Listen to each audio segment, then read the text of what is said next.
Oh, He's in. might help if I actually connect to the audio station, mightn't it? That would be useful. I don't know why it's Fantastic. popped up on my other screen. How are we doing, big man? I'm all good. Jeez, look at you with the professional headphones. I know. It's not professional. They're just gaming headphones.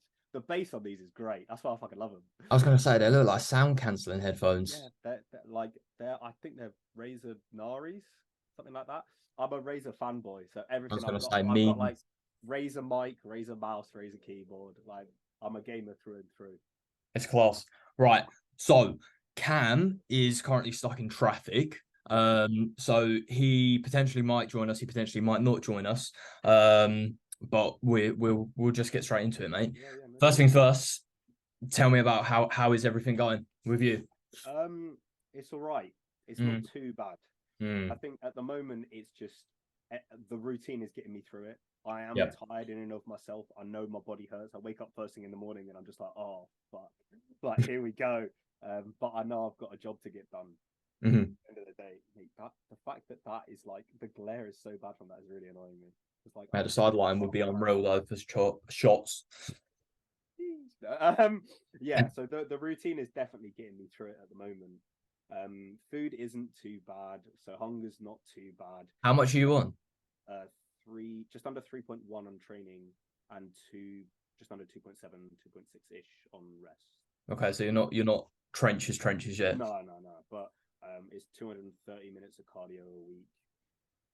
Oh, Yeah, so it's 30 minutes on training days, 40 minutes on rest. But literally, I'll wake up first thing, go get that done fasted, and then I'll come back, meal one, meal two, meal three, gym, meal four, five, six, bed, like, and just keep everything as on the dot as I can.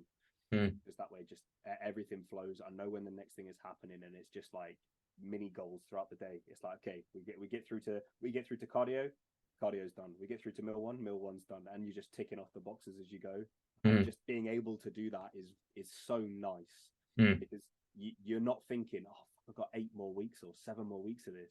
You think, let's just get through each day at a time, and that's the approach I'm taking to it. It's the best way to look at it, mate. I think like a lot of posts I've seen recently, I think Max touched on his post today where it's like you need to be present in the daily and take those small wins and just get through each day. Because if you just look at the end goal and you're just living for that end goal, then, even if you get to that end goal and it's maybe not where you want it to be, you've basically like how long is your prep? Like 18, 24 weeks or longer or Um, I think it was like 19 weeks to first show, Hmm. 24 to last, something around there. Hmm. Like so, a Yeah. long So time. you need to make sure you're being present and you're like making the most and Yeah, enjoying the process. How yeah. are, how are you dealing with everything mentally? Um, Having the support network in place is Mm, really important, and it's one of the questions that I got. So potentially we'll touch on it a little bit later on as like a specific topic. Just having a good support network of people around you, people that are in the community, that people that understand what you're going through, and like the struggles of doing that. Because speaking to people that are outside of the community, they don't get it. People that mm, are outside of the fitness space, it's like there's such a divide between people who understand what you're doing and why you're putting yourself through this, and people that don't. And it's no fault to the people that are outside of the community. They're outside of the community. They don't know. But for everyone that's in the community, they get it and they know. So being able to speak to those people and just have a good support network. Obviously, we've had a couple of chats, mm. and just being able to like, I don't want to say unload because it sounds quite harsh. Like you're just putting all your stress, but get it out there. Yeah, it's And good to voice it. I definitely think because I think, you know, I think like especially for me personally, like the biggest change, like from a mentality standpoint, is just like I think it's very easy to kind of get in your own head and like trip yourself up and overthink all these factors, and especially when you're going through a prep, your emotions going to be up and down constantly, and sometimes you need to be able to speak to someone, and if it's just you and your family or your friends outside of this who have no idea kind of the pressure you're putting on yourself, all the kind of stuff you have to do on a daily basis, all this kind of stuff, they can be there and they can kind of care for you, but it's not the same as someone who's, living it, knows the exact kind of pressure you're going through. And to be able to relate to that is such a massive thing. And I think, having the group chats we have, and that support network is just like unreal. How was like seeing all the boys and the weekend? How did It that was great, affect? honestly. I think going into it, I'll be honest, I was dreading it. And I Mm, said it in the group chats as well, just because I'm at that point where I'm pretty fucked. It's something that's outside of my routine, my normal routine. So for me to be planning around it and doing this, any changes to that routine at the moment are like annoying me. Like I've got a busy weekend ahead, and it's like I've got a plan, I've got to go around it, I've got to do this, and then you're like, this it's a lot of effort to put in when day-to-day tasks are taking a lot of effort. So mm. it's just a lot of mental strain. So beforehand, I was kind of dreading it. But I'll be honest, as soon as I got some tunes on in the car on the way there, I was like, all right, gas. Okay, let's get this going. I got up there, met all of them. Everyone was so friendly. Obviously, you see the faces that you used to only seeing as pictures on WhatsApp. Yeah. And then you start meeting them in person. And it's just such a lovely group of people, to be honest. Like Max has built such an amazing community. And in person, when everyone was together cheering each other on, there's a leg set of ruins. Yeah, everyone So keeps talking about this, and I just want to see it, mate. Max talks mate, about like pulling out his yeah, headphones and mate. stuff. So he was like going for it. Mm. And he must have been like a couple of reps in, and I saw that he was going for it, and like Max was there, and it was being filmed by Aaron, and I was like, okay, let's go over, let's give him a little bit of support. And I was just in the background like, come on in, like let's get it. You know, when you got someone in the background that's like, let's fucking work for this one. Yeah. And then he started to get really deep into it. And Max literally just ripped his headphones off so he could hear all of us around him and he could feel that energy. And like, fair play to the guy, he pushed it to the limit. Like I've never seen failure like that before. His legs afterwards, well, I'm not kidding, were like that. Like he could not keep them in place. It was a brutal set, but it was just so nice to be a part of that environment because he was sat in the center with Max, and we were all kind of like crowded around the machines on the outside, and there Yeah. must have been like 6, 7, 8 of us all around him pushing him on. And just that environment, it was really like it was just inspiring, to be honest. Because it was something that was touched on by a couple of the boys. Like we're in a community where it's very easy to be misunderstood, where you can bring meal preps to events and people will be like, what are you doing? But when you're there, we are all like one in the same. We're all on that same journey. So for us to all connect in that type of environment, it was incredible. And I'll be honest, like the following couple of days, I got like no sleep, but I still had a spring in my step afterwards, just because of that, like going there and seeing all of them and seeing their Yeah, it kind of gave energy. you like a social recharge kind of Yeah. thing. Yeah. So even though I was dreading it, like it did wonders for me, to be fair. And like what give people like a idea of because your is it your degree is like mental health Yes. nurse? Is that So what you're studying? so I did my first degree in psychology. So I've got a BSc in psychology. I did that 2018 to 2021. I took a year out. I worked in the NHS. And now I've come back to do a mental health nursing degree. So my kind of focus is on the mentality and the mental side, and bringing that in with the gym and the physical nursing, especially within like the healthcare space. The ideas of nutrition and training and that are so misrepresented, that I want a big part of what I'm trying to push for to be combining the two things together and being able to work Branch on the gap in a way. mentality. Yeah, exactly, exactly. And to be honest, I feel like they are so interlinked, and it's just so misunderstood within both industries. You've got a lot of the medical professional side of things that just don't see it as a good answer, and I feel like a lot of the medical industry is so focused on medication to try and fix things, whereas the fitness industry, the positive energy you can get from that, the outlook, giving people a sense of purpose, there's so much that goes on there that I think could help with a lot of these conditions, and just people that are struggling in that mental space that need the support. But it's about finding good people as well. Like you have to have that good community, and it's a topic that I keep on coming back to time and time again, is the importance of building a good gym community and finding good like-minded people to keep around you and close to you, so that you can all support each other and all reach your goals. It's weird you mentioned about like obviously doctors obviously like prescribing pills and that kind of stuff. Like Joe Rogan was talking about it the other day. Like I can't remember what podcast it was, but it was like one of the ones, and he was saying it's so weird that like in a modern day and age, when you have like a understanding, like mental health has come a long way since like, you know, earlier days, and it seems like they're still stuck in these old ways where it's just like, oh, this person is depressed, right? So let's give them a pill, but they're not really understanding kind of where it stems from. Like, is this person, why isn't this person happy in their life? What is it that's causing them to feel this way? And it's just like, oh no, we're just going to prescribe you medication so we can make some money at the end of the day and like send you on your merry way. And it's, but there's so many issues that come in place there. Mm. The original purpose of medication, so for reference sake, a lot of like antidepressant medications haven't been studied for long-term use. They were designed for use within like a 6-month period to bridge the gap between someone who is really struggling and being able to go to see a therapist or something like that. But especially in the UK, the issue is the waiting lists for therapies is so long, and when people go on these medications, they no longer have a reason to want to stop because they fix their problem. Or for however many people, for obviously some people it doesn't work like that, or they just numb it. yeah, and they just never want to deal with the problem that's at hand. And the issue is that that problem doesn't go away. They're on those medications for a reason, because there's something that's not dealt with. There's some form of trauma, there's something that's happened in their life that has made them feel this way, and that's never being resolved. But they've got a pill that they take every morning, and they don't know any different by this point, because when you get a year deep into taking a medication like that, you just take it in the morning because it's routine, and you don't want to stop because this is what you see has helped you deal with it. But and it's all you know. Yeah, exactly. Like I've had a client come to me recently who's on medication, and he's been on medication for 6-7 years, something like that. And I said to him, do you want to be on this medication? Do you just feel like you take it out of routine?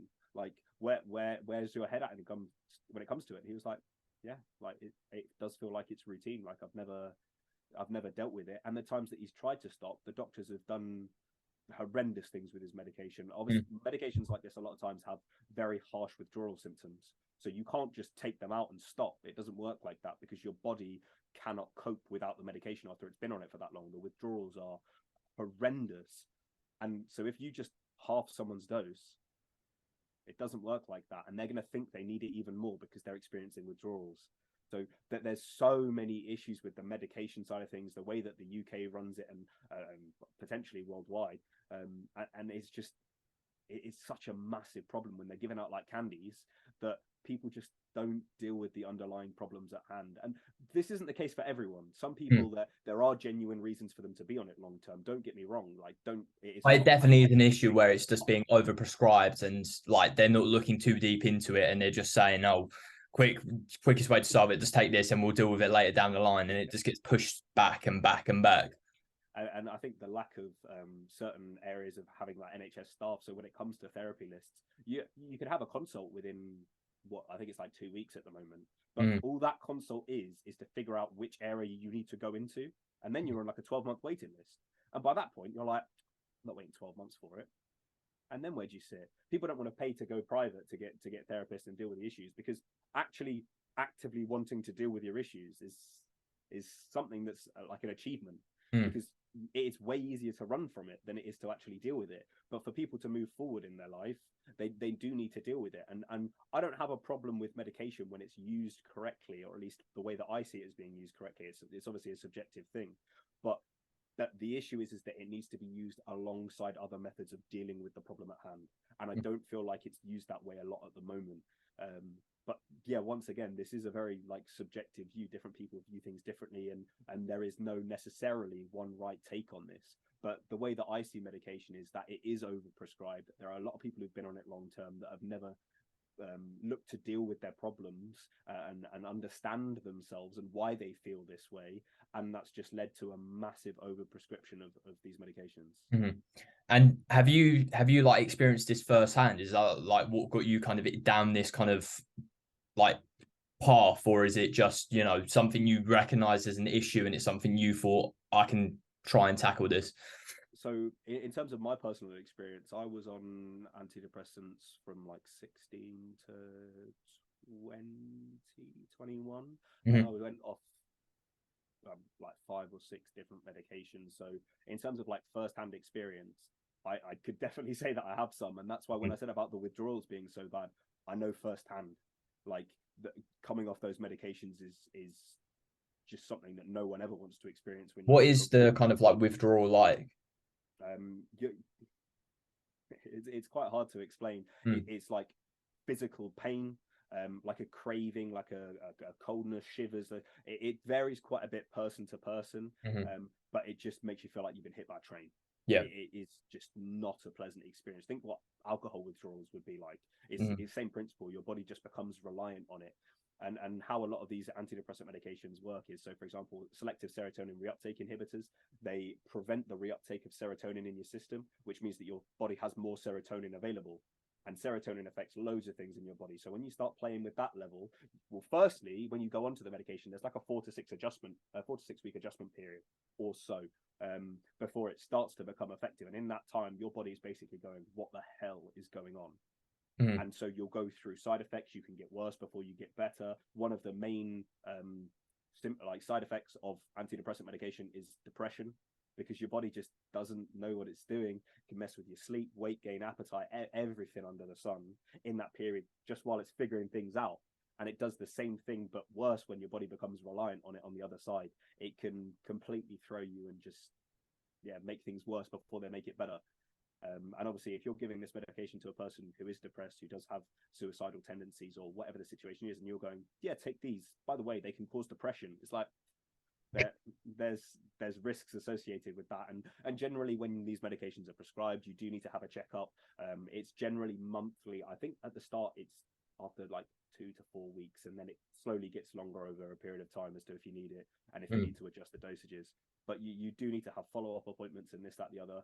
But realistically, I feel like it's a bit of a broken system, but it's put in place because it's just makeshift. It's the best thing we can do at the moment, considering the state of the NHS, because realistically, the NHS is in shambles in so many ways. Onto a brighter topic. I got dark pretty quick. I swear it's a positive podcast. It's just it is something I like. It's real problems. That so many people face. One of the main reasons I started this podcast, like Cam is very like me and Cam are both very like heavy set on like openly speaking about mental health, because like, even though, don't get me wrong, like it's come leaps and bounds from where it is, there still is such a massive stigma for kind of speaking about it and speaking how you feel. And like, I think there's so much importance of just like being able to speak out, especially if like you never know who's looking up to you, you never know, like it's so easy for someone just to hide it. And I think that openly speaking about it is just going to help, people feel more comfortable with it, more, like just be able to open up themselves. And, I definitely like look up to people like you openly speaking about stuff like this on your story, Max. Like certain people you just don't expect it from. And it's just like, some people just brush it under the rug. And like you said with like pills, I think a lot of guys definitely think, it's easier to take a pill than to openly just talk about this. And it's just, I just think there's so much importance of just openly speaking about these kind of things. But moving on from that, just before we move on, there is one thing I want to touch on. If anyone is listening to this and thinks now, I shouldn't take medication, don't take that approach. Like if you need it, there is no shame in taking it. Just be prepared to try and deal with the things that you are facing, because as we've said, it will help in the short term, but in the long term, it doesn't seem like a viable solution, at least to me. There's no like shame in seeking out help or any sort of medication if that's what you need at that given time, and no one is going to know if that's what you need but you. And obviously professionals can try and advise you, but the best way forward, at least in my opinion, is to try and deal with whatever the underlying issue is. And if medication is going to help you to do that, there's no shame in seeking that help.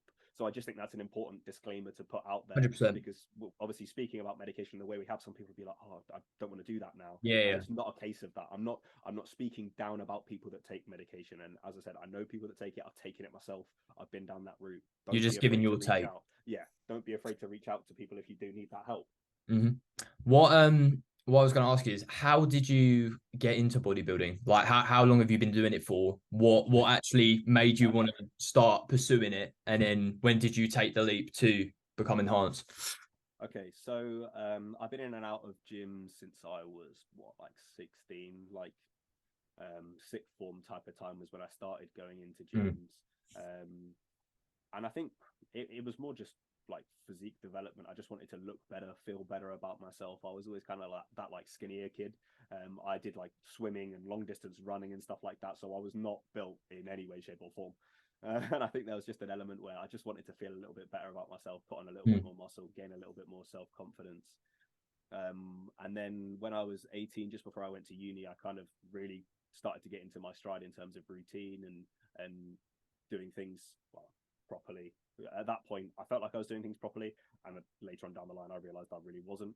I think the big thing is for me is like the change in knowledge across time is you always think you're doing it right, and then you get later on down the line, you're like, bollocks. That was not like the correct way to do it. But deadlifting with a curved spine, you know, yeah, doing like 20 sets of arms. Dude, yeah, like me doing like abs daily, doing like loads of exercises that just anyway, yeah, there's loads of stuff like that. Me barbell benching 1 rep maxi all the time. Anyway, so yeah, and then I went to uni, and to be honest, I fell into the uni lifestyle quite a lot more in second year than in first year. In first year, I was still pretty consistent with it, and over the summer of first year as well, I was like slamming out gym. I was doing like meal preps and stuff like that, even though I didn't really understand calories and macros that well at that point. And I managed to get a pretty decent physique. Second year hit, and I just pretty much fell into drinking, to be honest. I succumbed to the uni lifestyle, and then COVID hit, and then everything just went to shit at that point. I came out of COVID on the back end, and I gained a lot of weight. Like my before and after COVID pictures are beyond a joke. And after that point, I was like, no, I'm gonna sort it out. I loved going to the gym. Obviously, they were closed over COVID. So I started getting back into it, and I started getting more and more in shape. And then I finished uni. I started working full time, and it was around that type of time that I moved to my old gym, which was a gym that had quite a lot of bodybuilder-esque types in there. And it was my first experience of a non-commercial gym as well, which I think was a complete game changer. And for anyone who trains at a commercial gym, please try a non-commercial gym, because you'll see it's a completely different. It changes your outlook so quickly. Yeah. And you'll meet so many like interesting people as well. Like, not that there aren't in commercial gyms, but I feel it's such a different vibe. And I started training there. I met a good couple of people there, and then I went through a pretty bad breakup, to be honest. And for me, that's when I started enhancements. So you're like revenge arc times a million. I kind of had this idea in the back of my head at that point of competing, but I definitely started for the wrong reasons myself. Were you coached at this point when you went enhanced, or were you just like bodybuilding forums kind of thing? Yeah, I'm doing like my own research, and obviously I've got like a bit of a medical background, so I kind of understood things, this, that, the other. And I was working at a GP's as well at the time. It was only like receptionist work, but it meant that I was in close contact with GPs, so I could get my bloods done. Because I knew the GPs, and they put my bloods through for me. And I they were like, "Fucking hell, your test has gone up so much. What's going on here?" there was a GP who was so nice, and I sat down with him and I said, "Look, this is what I want to do." And he was like, "If you're going to do it, we'll do it properly. We'll get the bloods done. We'll get everything sorted along the way." And I was like, "Mint, fair play for it." Yeah, like he's solid, mate. I've still got his number. I was going to say most people are just like, especially GPs, just like turn their nose up at it. Yeah, and it's just that's why it's like I cherry picked who, because I knew that he'd react well. So I was like, aha! There were benefits to working in a GP receptionist, even though it's a crap job. No offense to any GPs listening. No, GP reception jobs. Reception, sorry. The amount of abuse you get is beyond a joke. But anyway, so I kind of went down the enhanced route, and definitely didn't do the start right. I will admit that I took too much for my first time. But to be honest, I didn't really get any side effects. I gained a good chunk. But I also got fat, because at this point I still didn't have a good idea about diet. And this was like 4 or 5 years, somewhere around there, like 5 years into my training, and I still just did not know what I should have known. Were you eating clean, or was it just like calories? It was like 50-50, bro. There was a point in time where I was eating 1,000 calories of nuts a day. Like I was like, fuck it, right? Let's get these calories. Let's get into it, mate. Healthy fats, There's a reason that I got chunky. Okay, like I was 100 kilos, but I was 100 kilos with a lot of body fat. And then I had a mate of mine who was getting started as a PT, and he wanted to bring me on as a client. Shout out at Ox PT. But anyway, And he basically, I said to him, look, by this point, I decided that I wanted to compete. I decided pretty early on into the cycle that I wanted to compete. I was like, if I'm doing it, let's go balls to the wall. Let's go all the way. compete. Like, I've loved training, I've loved doing this, I love the commitment, I love the dedication, I love that grind and the progression. So let's like set my sights on it. And I said to myself, this was probably around January 2022 type time, that I was like, we're gonna do this. Let's compete. And it came around to like April, May type of time. I finished my first cycle and I started with my old coach. And I was like, look, I don't care about body fat, I don't care about anything. I just want to get as big as possible. And he went, we'll do a mini cut first. And that mini cut turned into like a 20-week cut where I lost 16 kilos and got pretty peeled. And then I realized that I was not as big as I needed to be. And then we started bulking back up. And by this point I was on my like third cycle. And it was kind of around this point that I realized me having a natural coach while doing enhanced shows that's mad. Was not going to work. Actually, I say that, but I'm with Max and I'm natural. Well, my coach was natural, and it just meant that I was still doing all the gear side of things myself. So I was speaking to Max beforehand and was planning to get him to do my posing because my coach was men's physique, and obviously I'm doing like classic, or junior bodybuilding, but you know what I mean. And so I spoke to Max about posing, and then I also said about gear.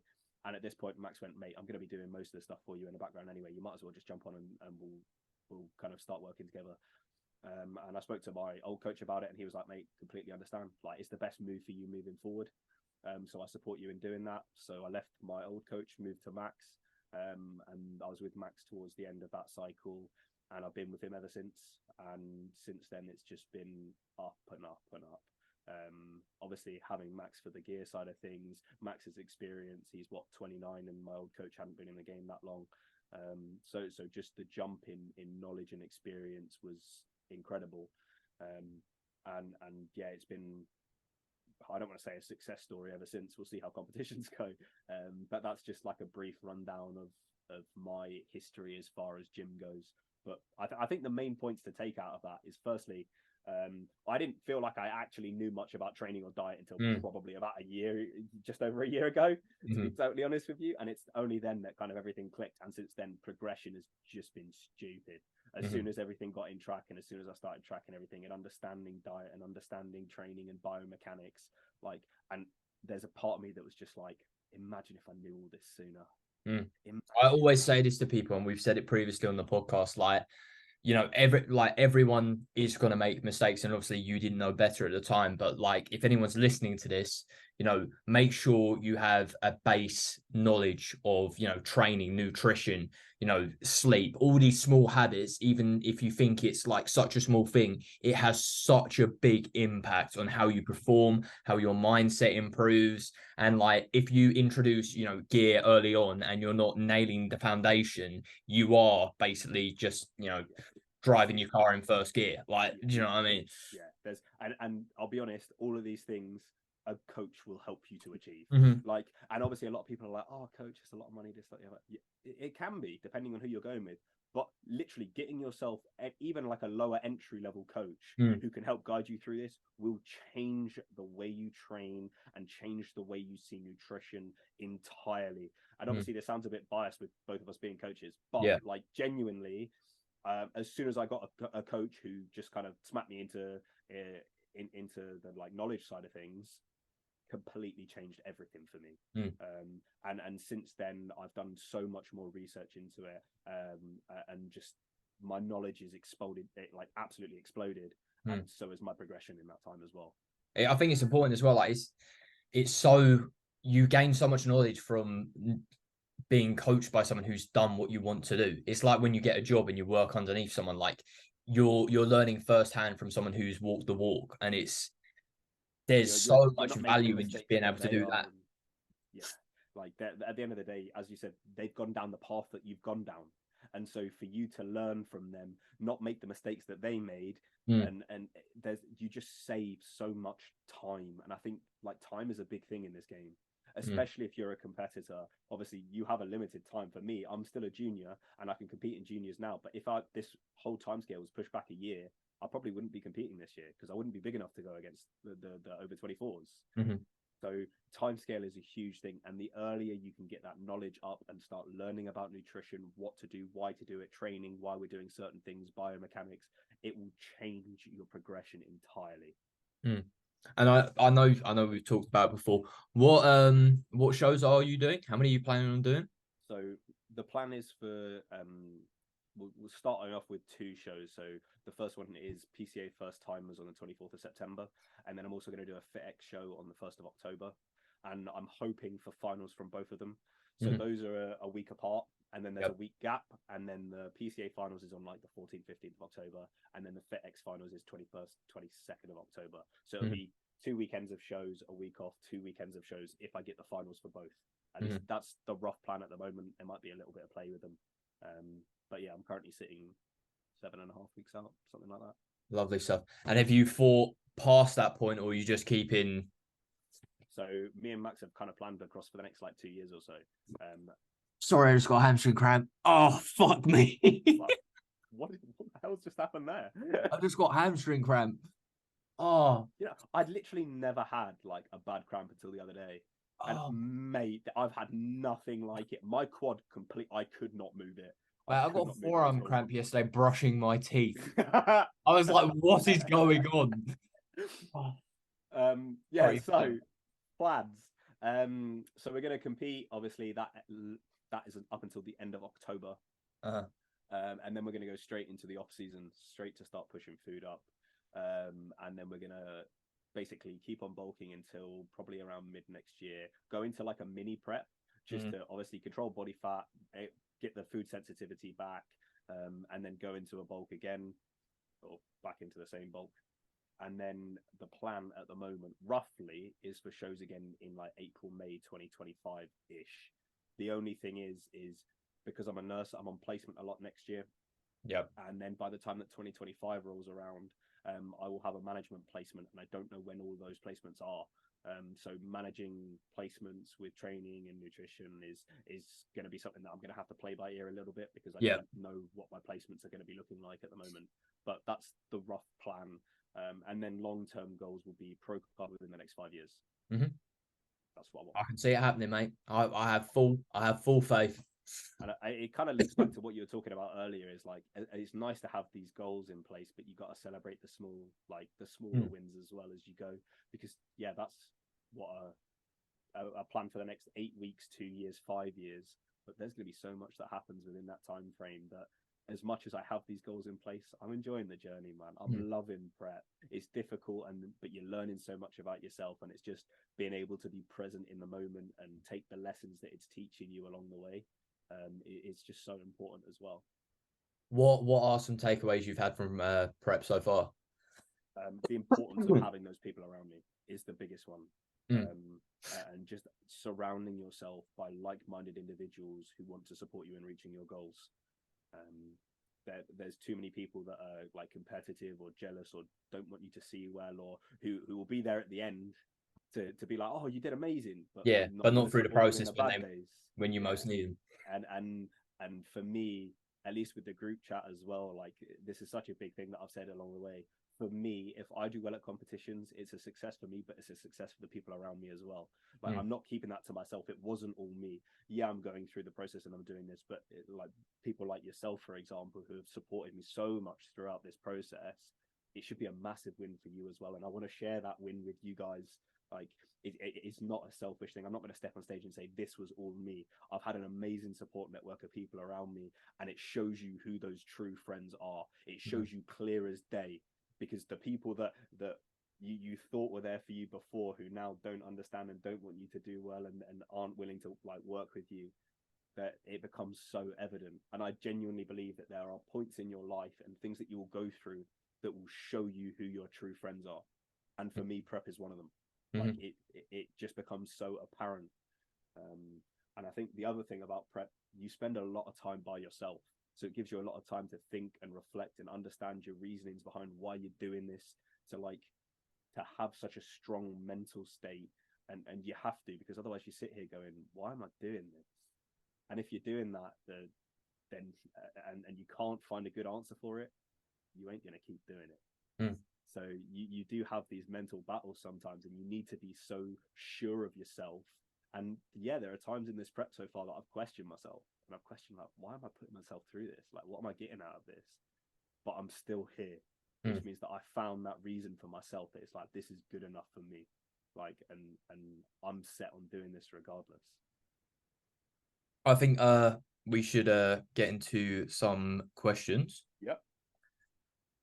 Did you? That was a lot about me. Let's just talk quickly about you before we get into some questions. You sure? Yeah, man. Like, obviously, I'm the guest, but you've still got plenty going on in your life. You're doing your little cut at the moment, ready for your holiday. Talk to me about that. What's going on your end of things? Yeah, it's good, mate. I think something I want to touch on first, like from what you said there, and I think I kind of came like I jumped between so many coaches in the last I think in the last year and a half, I've had like 4 or 5 coaches. Like I went all over the place. And I think the whole time I was trying to figure out I kind of had this kind of epiphany halfway through since joining with Max. And I was just like, I love bodybuilding. And I'm not saying I won't ever compete, but I think when I first started the gym, I started it because I love training. I loved the people, I met from it, all this kind of stuff. And I think along the way, I kind of got obsessed a bit more with bodybuilding. And then I started seeing all these people on social media and I thought, oh, this is the route I have to go down. This is the route I have to follow. And you see it all the time on social media where people say oh, bodybuilding isn't for everyone. And I always used to look at that and I used to think, yeah, whatever. But I had a realization, like you said, you need to realize why you're doing this. Why are you doing this? And the reason I'm doing it is 1, it makes me happy. And 2, I want to get the best out of myself. Those are the 2 main things for me. And at this current moment in time, I don't really want to compete. I don't. One reason, I've never done a proper off season because I've jumped through so many coaches. It's always been join a coach, do a mini cut, and then start bulking. And because I've done that so many times, it was mini cut, bulk, mini cut, bulk, mini cut, bulk, and it was there was never a real big off season. And I finally feel with Max and this group, something I've just been searching for this whole time was community.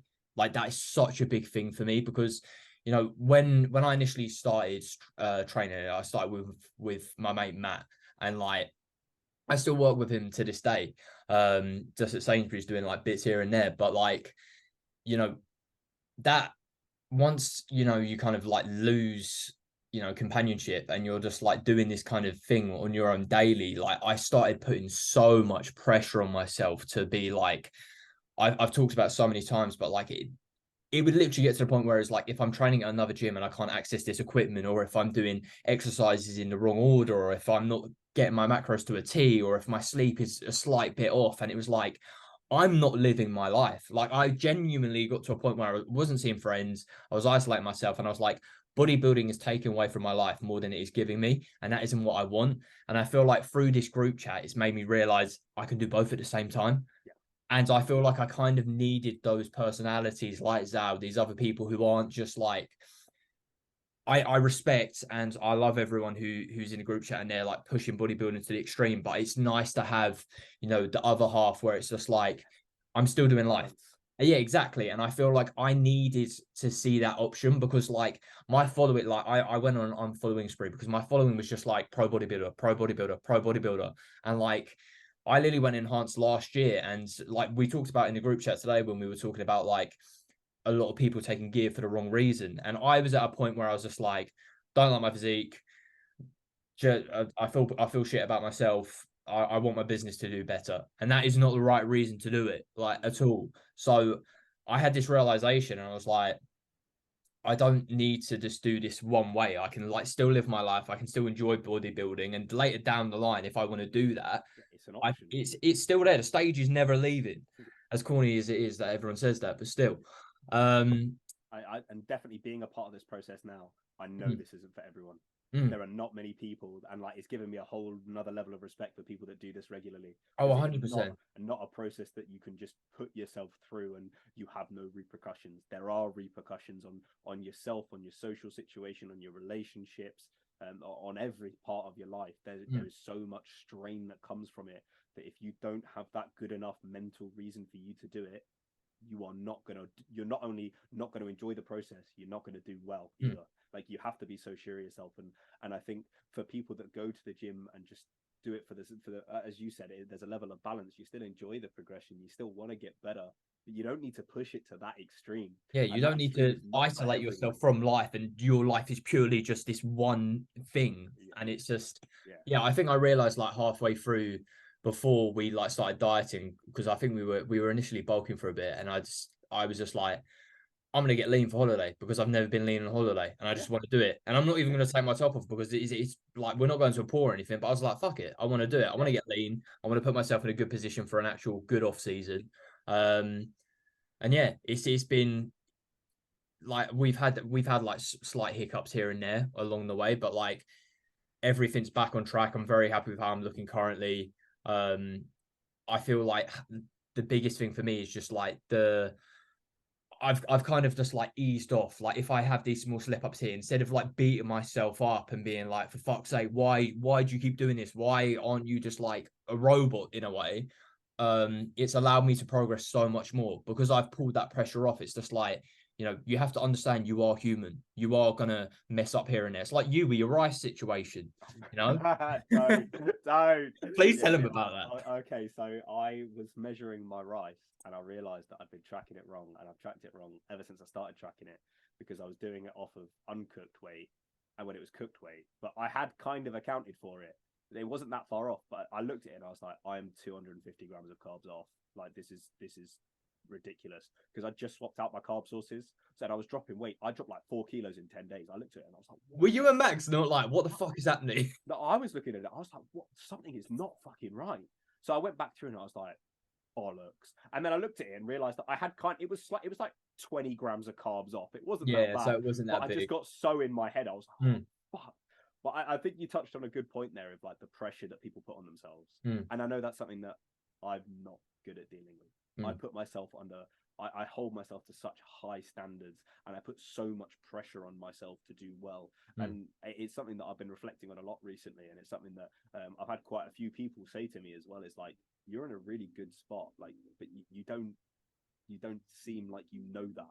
You don't. I feel like it's because we're always looking for more, though. We're always looking for that next thing. We're always like, yeah, but there's someone better. This guy's pushing this weight. This person's this much bigger, and the comparison and all this kind of stuff. But it's just like, if you could just focus on your own situation and just like cut all the other noise out, like you're gonna make so much more progress. And having taken that pressure off myself like throughout this phase, and I think that is the biggest thing for me. And if I can keep this up, I genuinely although I'm enjoying life, I'm not categorizing myself as a bodybuilder because I'm going to be a lot more like lenient. Like I'm going out on Friday, I'm drinking and I'm on a cart, but like I'm still going to stick to stuff. But like I would have never done that like 6 weeks ago. And as insane as some people listening to this might think, like, what the fuck? Like to me, I was just like, yeah, but I can't. What if I'm in bed late? What it's empty calories? I could be using that for training. What if I have training the next day? And it's just like, I feel like that approach for me is going to be so much healthier in the long run. And I feel like if I can just stay consistent with that, then, who knows where it could go. But yeah, I think it's I feel very blessed. Like for you, obviously, that's the approach that works for you. And for me, I feel like I would beat myself up too much about that. I think obviously we have very different goals in mind as well. Oh, of course. With stepping on stage, like there are certain things that you can and cannot do. And that's the nature of it. And I think for me, my level of taking pressure off was me going, I don't care where I place. For me, this is my first time going through a prep. It's my first time learning my body to this, like when I'm going through this process, learning what happens in my headspace. And it's just taking the lessons away that I can use in future, because I will do this again. Like my plan, as I said, is to get a pro card, and that's not just going to happen in this season or the next season or probably even the season after that. And I think that's where my also one thing I just want to touch on, you said there, thank you for being realistic with that. Like we talked about that today, but there's there is so many people in this industry who are so delusional, who think they're going to take one cycle and they're going to get a pro card like that. And there's so many hype men. And it's like, if you truly care about this person and their mental, imagine what you're doing to that person, gassing them up all the way to show day, and then they get on stage and they don't even place, and they're thinking, "What the fuck?" Well, my friend said I was going to win. What is going on? Do my friend are they lying to me? Are they being like? And it's not only the friend side of things. It's right. Let's take more gear then. Yeah, and it's the coaches as well. Themselves. Yeah, like, and this is why I've said it about Max time and time again. So I've spoken to Max about my cycle, and I've got Winstrol. I bought it before we even discussed it, because in my head I was like, you do a comp prep, you take Winstrol, like that's just how it works. And Max said, we're not going to use it. I was like, what the fuck? Like, what do you mean? He's like, you don't need it. Like, you're firstly, you're only going to put things in like this if you need it, but also it's your first time. We're not pushing for anything big. Why are you going to put your body under that much strain? And that made me sit back and go, Max actually wants the best for me. Because him as a coach, he could have sat there and gone, yeah, we'll add Winstrol in, we'll add in T3, T4, Anavar, Super, and he didn't, because he knows that my health is more important. He knows that that's not what this season is about. I think the biggest thing I've learned, like, and something I really want to like implement in my own coaching, like, one, creating a sense of community, like, because I genuinely, and I'm not even gassing Max up, I genuinely don't think there's a coach in the game who has like a community like this. Like, I just haven't seen anything like that. Like, from, maybe there is group chats, but like it isn't talked about. And like people don't talk about the group chats at all. Yeah, and it's just like it's like I'm in a group chat with like 30 of my best friends. Yeah. And I haven't even met, I've met Zal, but that's it. And it's like, exactly. It's wild, like the support and like the positivity, and you can just tell it's genuine. Yeah. Like, everyone genuinely wants the best. And as well as that, like, Max sees everyone as an individual, not as a number, and he genuinely wants the best. Even if you're a lifestyle person and your goal is to lose like 10 kg, he's happy with that, and he will fucking push you for that. Yeah. And he will be as proud of that person losing 10 kg than like you getting a pro card. Like, it's the same thing. And I feel like that is what all coaches should be. Yeah, of course, there's going to be coaches who specialize in competitions and all that kind of stuff, but making someone feel valued and I just think, I feel like being a part of that community as well. I don't see myself as being better than anyone because I'm competing. I feel like there's a lot of people in this game that do it. It's like, oh yeah, you're not competing though, you're not on my level. It's like, no, you're reaching your goals, and that's what matters. Your goals aren't the same as my goals, but that doesn't make my goals more important than yours. Yet we have to do things differently. Like, of course we do. As you said, obviously with you going out, I can't just do that while I'm on comp prep. But that doesn't mean that I'm better than you. We just have different goals and different things that we want to achieve in our lives at least at this current moment in time. And I think you're so bang on, is that Max is so supportive of each and every person in that group. He's built such a good connection with not only every individual in the group, but the group as a whole. It's just such an amazing community. And I'll be honest, as soon as I became part of it, everyone was so welcoming. There's so much support. There's so much banter between the lads and that. And it's like you said, it's like a group chat with 30 of my best mates that I didn't know existed until a couple of months ago. And it's amazing to be a part of. Genuinely. Right, let's get into some questions. Did you get any questions? A couple. We've touched on a couple of the topics as well. But you start and I'll take a scroll through. Yeah, that's right. We've been going for like, I think 50 minutes anyway, so we don't need to, ramble on. First one, is Monster considered an anabolic steroid? It depends who you ask. For me, at the moment, yes. Yeah. Mate, I'll be honest, I wasn't a massive Monster drinker. And I was like, before I went up to Ultraflex, I was like, go on then, let's get me some energy in. And ever since then, I've started having Monsters, and it's slowly become an issue. Oh, an interesting side topic on this. One of my mates posted about this earlier, about like sweeteners being considered like carcinogenic, so things like Monster and Red Bull. Yeah, you always see people say that. On the list of things that are carcinogenic, above the sweetener is working night shifts and being a hairdresser. Like, genuinely. My parents own hairdressers. Yeah, and I was like, he basically said, like, if you want to say that it's bad, cool, but like, quote your studies. Red meat is higher than it. Like all of these other things. That's This is so what I off mean. topic, Like, mate. It was so funny. I it's literally was pissing myself laughing. it's just when I like saw it. picking your poison, isn't it? Yeah. And like, I feel like everything is carcinogenic in these like this day and age. Like, there's nothing you can't like. It's like if you fry your bacon to a certain temperature, you're getting Yeah, you're like, fucked. cancer. That's Like, it. you know Yeah, what I yeah. mean? Like, I just fuck it. I need an energy boost, mate. My Yeah. calories are in 2000. If I get Yeah. cancer, fuck it. You know what I mean? Mate, I have slowly started drinking more Monster and more caffeine as I've got in, and it's helped me get me through my days. And if that counts as anabolic, then yes. Yes, sir. Nice. Go off one of yours. We'll just go back and forth. I didn't get loads and loads. Let me have a look. We've already touched on one of them: long-term plans, reflections of prep so far, other things outside of bodybuilding. I think we had a nice one from Ruben. He was saying about touching on building the right environment and support system around you, and how detrimental the inverse can be to the process. So obviously we've touched on the importance of it, but I think something that's nice to talk about is how you actually get that community. Obviously before I met Max and was kind of invited into this already existing community, I was working hard to build up my own community. And to be honest, the way that I did that is I set myself a goal of when I was at the first non-commercial gym, and when I moved here as well, is I'm just going to speak to one new person at the gym every day.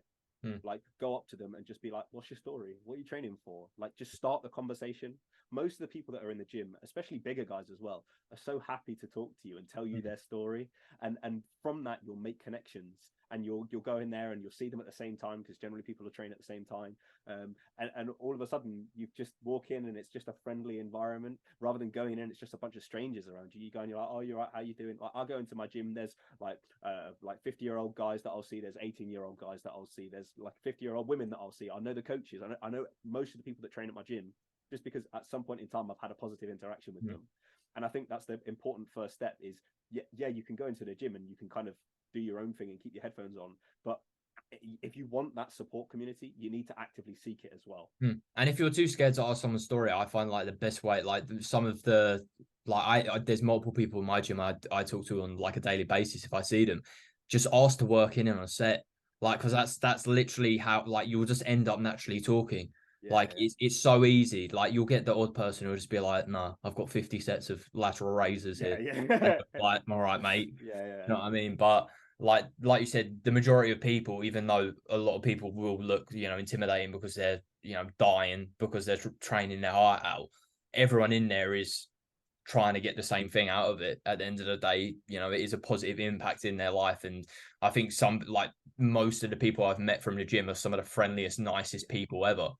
Although sometimes they walk around with their headphones on with like a fucking death face because they're about to go slam 600 milligrams of caffeine and they're about to squat 300 kilos. Yeah, they're really friendly guys. I promise, they are really friendly. But it's just a case of putting yourself out there and being willing to, like, I don't want to say take that leap, but it almost is, especially for people that are like socially awkward and have never done that type of thing before. Literally, that's what I'd say. Set yourself a goal of just speaking to one person in the gym in whatever way, shape, or form. If it's asking to work in, it's asking their story, this, that, the other. And like, there was a guy who won an amateur Olympia in Spain who was in my gym the other day, and I literally just went up to him and went, "What's your story?" And I've got him on Instagram now. He follows me. I follow him. I've asked him questions, and like, you just build those connections over time. And it's something that it does take time to build up that community. With Max's group, I was lucky that I came in and I was like, this is amazing. But I've been actively trying to build up my gym community for the past year and a half to the point where I've got it to where it is today, and I've got a good group of people around me.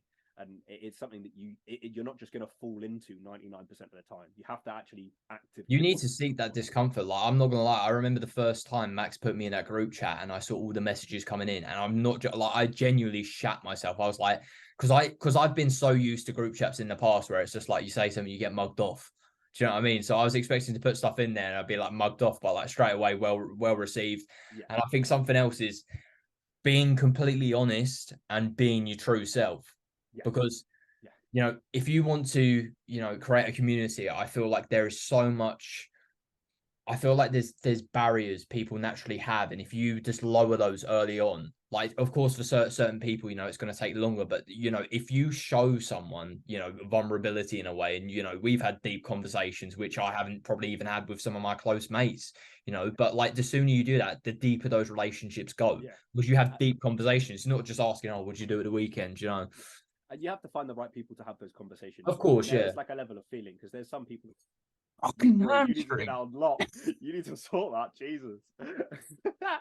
Yeah, Jesus. it's about finding the right people as well, because there are some people that you can just have that conversation with. Like I said, in that group chat is an amazing group of people, and I know that I could pull any one of them to the side and have a personal chat with them, and it would go down well.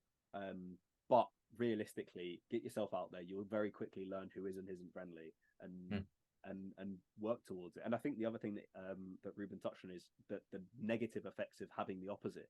If you're constantly surrounded by people that are drinking, trying to push you to do shit you don't want to do, oh mate, one meal ain't gonna hurt. You're gonna fall to the social pressures, or potentially could fall to the social pressures. And at the end of the day, they're not the type of people that are going to help you achieve your goal. You need to surround yourself by people who want you to achieve your goal, who will support you in doing that. The type of person, and I've talked about this a bit on my stories before, that will give it to you straight. You said about this earlier. You don't just want to be surrounded by yes men who are going to be like, yeah, you're going to smash it, you're going to smash it, and you're not, because you got shit that you need to work on, but they didn't want to tell you it because they thought they were being your mate by not saying it. You need people that will tell you. That's when you eat that extra cheeseburger and you're like, oh, it's all right. My mate said I'm going to go turn pro. I can afford to eat this quarter pounder with cheese. Like, and I think it's not only like that side of things, but it's also the mental side of things. If you're working towards a goal and you constantly got people putting you down for that goal, it's just going to make you feel bad about yourself. And at the end of the day, you have that goal for a reason. Like, that is, I don't want to say fundamentally a part of who you are, but you want to do it for a reason. And if you're being pushed away from that goal from other people, there's always going to be an element of regret in the back of your mind if you don't do it. And there's a nice quote about this. Oh God, what is it? It's something like the price of regret is it's like the price of a sacrifice, or something like that. Essentially saying that, yeah, like sometimes you do need to cut people off, sometimes you do need to sacrifice things, but it's better to do that and at least try to achieve your goal than look back and wonder what if. I've always said, like, my biggest fear in life would be like giving up on my dream. Like, genuinely, like I would rather, like, I feel like I've had people in my life probably look down at me because I work in a supermarket, like, and at this age where I'm trying to pursue a career in PT coaching, like my main dream is to create a community, be a good coach, and just be able to provide value and give confidence to people and create that kind of community via putting stuff out there. But like, if I gave up on that, I feel like each person has an individual dream, and your goal in life should be to chase that no matter what. And if you surround yourself with people who neg you out for whatever your dream is, you're never going to chase that. Even parents, to an extent, like, it's like H said in the story, like, even your family might not understand why you're sticking to your meal plan so religiously. It's like my mum made pasties last night and she was like, just have a bite, just one bite, and I was like, no, I'm not having a bite. And she was like, you're so obsessed, and it's like, you don't get it, mate, right? Mum, I need to be shredded, okay? Mum, I'm going on holiday and I need to be wham. Yeah, exactly. God. Yeah, there's definitely it's so important to have those people around you, especially if you can find those people that are going to support you and have similar goals, because you're all learning off of each other, you're building each other up, and you're all going to succeed together. And it's like I touched on earlier, you don't want people that are going to get jealous of your success. You want people that are going to support you in doing that. And I feel like there are certain people in the bodybuilding community that are both types of people. Some that are just they say they want to see you do well, but they don't. And there are people that genuinely want the best for you, and they don't care if they're going up against you or whatever. They just want to know that you've put your all into it, because that's what the sport's about. And it's just finding those people, surrounding yourself with them, and just thriving together to achieve your goal. And this isn't just in bodybuilding, this is in any area of your life. Yeah, 100%. It applies to all aspects of life. Whatever it is that you're chasing, you need to surround yourself by like-minded individuals who are supportive. Very good question. Thank you, Ruben. That was a spam to be with some. He says most anabolic vape flavors. I'll tell you what, this sour apple crystal bar is arse. It literally just tastes like smoke. Lemon and lime crystal, unbelievable. I use refillables. So, because mate, the amount that I'm going through at the moment, and this isn't a flex. This is me saying I need help. It's incredible. Please. Hey, if you go on Affidix, I sponsor this podcast. They sell like 30 ml of liquid for like £7. And I'll tell you what, like in one of those like 3,500s, it's like 10 ml, and they're what, like £10? Like it's mad. Yeah. So I keep gaslighting myself. I'm gonna this last one. It was the last one. Don't Yeah. because I'm on 35 mgs at the moment. Yeah, send me the link after this podcast, please. Yeah, it's not looking good, bruv. Yeah, it's not looking good. This is what I said. I was like, after prep, I'll stop. Yeah, this is what I said. I said after this diet phase, no more. Yeah, we'll see. Like I want to stop. Yeah, but whether I can or not is yeah. But to answer your question, I'm a big fan of green apple. I actually really like pink lemonade. I vibe with pink lemonade. And some of the pineapple ones as well, but that's just me. Yeah. He also, oh god, I just went gonna. He says, why is oats clear of cream of rice? He hates cream of rice so much. This guy. To be honest, I'd never tried cream of rice. I'd never tried it, and then I went to Max's, and Max was like, "Get a load of this." I was like, and Zal had influenced me. Zal's memes had influenced me, and I was like, "Shit in it." I've heard bad things because of Zal, and he was like, "Just try it, mate." I tried it, and I was like, "Holy fuck." So now I literally, while I was at Max's, I was like, fuck it, we'll go on Amazon and we'll order some like random cream of rice. Went on Amazon, ordered some, and I made it. I had like cream of rice, the like protein paste. Yeah, you need to layer it properly.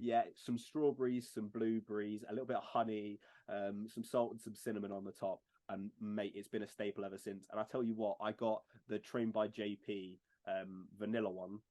Cream of rice, that is, and I got Trained by JP chocolate orange protein powder. And don't go for cheap cream of rice. Go for like it's worth the little bump in price. Yeah, otherwise honestly, I would fucking eat that by the kilo. Oh my god! But maybe it's just because it's a new food, and I think Zal's just absolutely butchered like making it. I reckon he's put boiling hot water all over it, and he's microwaved it for like 6 minutes, and he's put his like spoon in it. Yeah, and it's just solid. Do you know what I mean? He's gone into that, it's like a puck, and he's like picks up the whole pot, and he's just like, nah, mate, 30 quid for this. Nah, not having it, mate. Nah, mate, honestly, it's now a staple in my diet, and I can see it being that way for a long time. I'm in love with it. I'm in love with it. I've got two other questions which are more serious. Oh, do you want to go next? Let's have a look and see if the thing you need to understand is whenever I put a question on my story, about 95% of it is bollocks. Is just random questions. My Q&As, I can put up a Q&A and I will get like one question. Is it like, just muscle worship guys asking for your underwear? No, it's if you this person and that person were in a room, who would you shoot first? Like shit like that. Or I had that other one the other day. It's like, would you rather fight like, what was it, like 10 15-year-olds or 50 10-year-olds or something like that? Like, I always get just the random ones, or like, how big's your dick? Nice class. Small is the answer. Right, so if you want to go to your deep ones, we can touch on your deep ones. I've got how do you deal with the isolation of bodybuilding?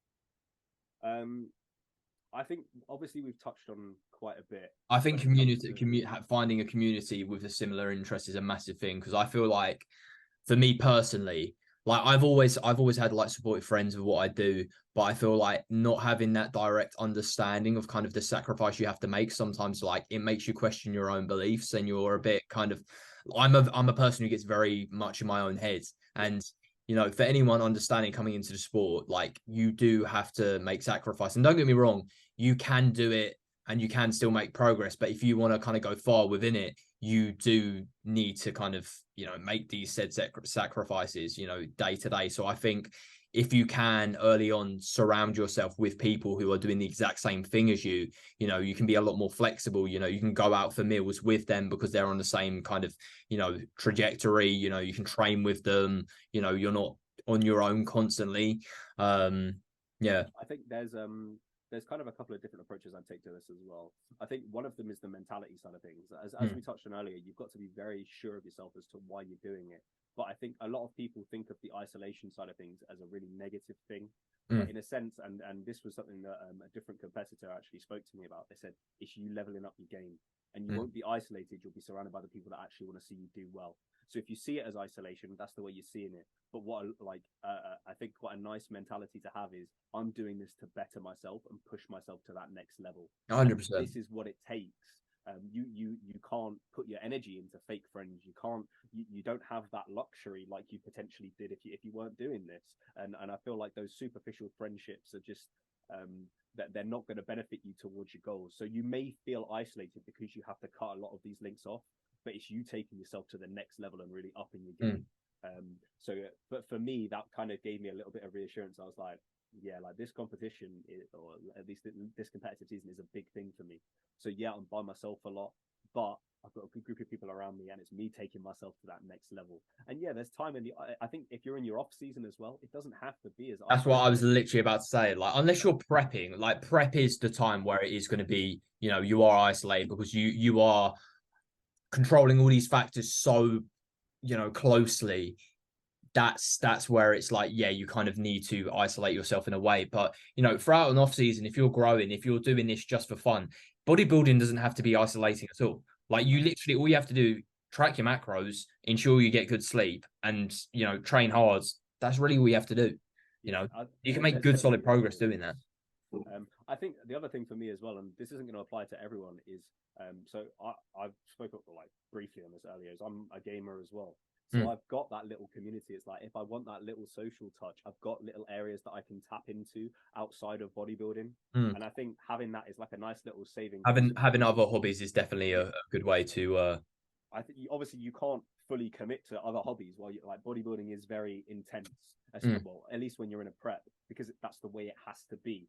But that doesn't mean it has to become your only personality trait. There are things you can do outside of that to still have those small moments of interaction. Yes, it's more isolating than a lot of other things. It's not a team sport. You're not going in and you still have rugby with the boys later. Like it doesn't work like that. But those are a little like a small few things to try and just at least consider moving forward. If you are feeling isolated, is reach out to people, try and do little things. Like even if you've got mates that are online or whatever it is, there's still little fun things you can do to put yourself out there. And I think for me, a big part of it is not isolating yourself. Don't put yourself in that situation where you are pushing everyone away, because it's easy to do. It's so easy. That is a massive thing. I feel like I've realized, like, I feel like when you're in school, and like I found that, like, I used to be in a friend group with like a load of girls, but like recently it's just been like the lads. But I feel like guys are very kind of, you don't plan, you just kind of go with the flow. And I think like I've started, like, when I'm planning my weeks, thinking like, right, where could I fit in time to see my friends, and like actively making an effort to be like, right, let's go out, let's do something. Because I feel like a lot of people kind of get into this mindset of like, oh, I'll just wait for them to text me, I'll just wait for this to happen, and it ends up with, I haven't seen my mates in 2 months, and you're like, oh yeah, but we're all busy. But in reality, are you all busy, or have you actually just not made the effort?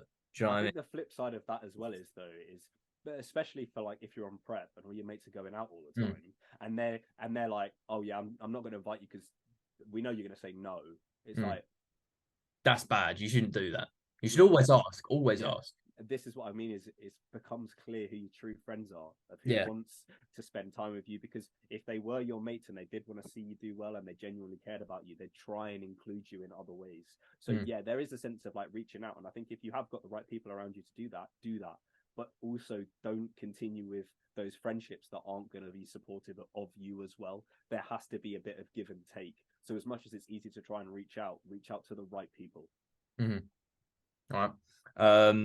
Last one I've got from my questions.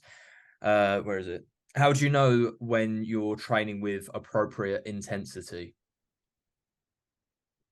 I think they're just saying like, how do you know when you're training to failure? I think that's a hard question to answer, because I think it depends on your level of experience as well. Max, like really like. I feel like the scientific bodybuilder in me would just be like, when your reps slow down, that is a clear sign that, you're approaching failure. But like Max opened my eyes in the sense that, and I realized this when like I started PTing people, everyone's version of failure is going to be a lot different. And it's like exactly what you said earlier with Ruben, right? Ruben has always probably trained to a high standard, right? But when you have a different environment, you know, when you've been doing this a lot longer, you realize that you can push your body a lot harder than you can. And this is why there's always the argument in the industry of, are you trained to real failure? Because, you know, this top IFBB pros version of failure is going to be a lot different to, you know, Derek, who's like his first year into natural bodybuilding. You know, it's a skill. It is, it's and it's going to change over time the more you do it. And I think it is very much so a mind over matter sense. Is when you feel like you are approaching failure, chances are you're not, especially on legs. Especially on legs.